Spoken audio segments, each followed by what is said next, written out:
नहीं रहती। आत्मा ही भगवान है, आत्मा ही भगवान है, भगवान ही आत्मा है। आत्मा को भगवान की तलाश नहीं रहती। अंतःकरण में जो मैं तत्व का आरोप हो गया है, जैसे अपने शरीर को आपने मैं मान लिया। आप मानते हो ना कि मैं पुरुष हूं, नहीं, ये भ्रम है, ये आपकी वर्दी है, पोशाक है। भगवान ने कहा वशांश जीर्णानि यथा विहाय नवानि गृह्णाति नरोपराणि। ये नई वर्दी है, आपको नई पोशाक मिली पुरुष शरीर की, लेकिन आपको ज्ञान नहीं है। आपको ज्ञान है मैं हूं, ये अज्ञान है। जो अंतःकरण में मन बुद्धि चित्त अहंकार है, उसमें जो अहंकार है वो ये पूरा का पूरा जितना ज्ञान भरा हुआ है उसी में सब भरा हुआ है। इसी अहंकार को मिटाने के लिए हमें भगवान की आवश्यकता है। जब हम भगवान को पाते हैं तो अपनी आत्मा के रूप में पाते हैं। हमारी आत्मा ही भगवान है। आत्मा और भगवान में इतना अंतर नहीं है। वही आत्म तत्व भगवान है।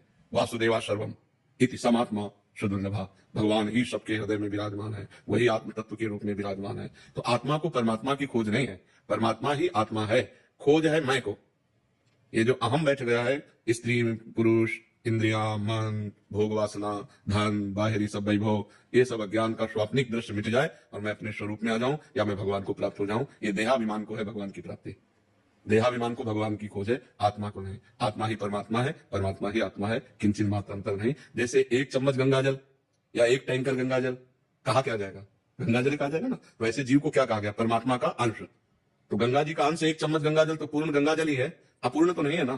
तो ऐसे ही परमात्मा का जो अंश है वो पूर्ण है, वो पूर्ण परमात्मा स्वरूप है, उसमें कोई अंतर नहीं। लेकिन अंतर पड़ गया, हम अपने स्वरूप को भूलकर देह को मैं मान लिया, भोगों को सत्य मान लिया, संसार में रम गए। यही हटाना है। मनुष्य जन्म में यही कर्तव्य कर्म करना। अगर ये कर्तव्य कर्म कर लिए तो मुक्त पुरुष हो गए, जीवन मुक्त पुरुष। और अगर जीवन में बंधे रहे तो दुर्गति प्राप्त होगी। पुनरपि जननम पुनरपि मरणम पुनरपि जननी जठरे शयनम। बार बार जन्म, बार बार मरण, बार बार मां के गर्भ में जाना, ये क्रम चलता रहेगा। समझ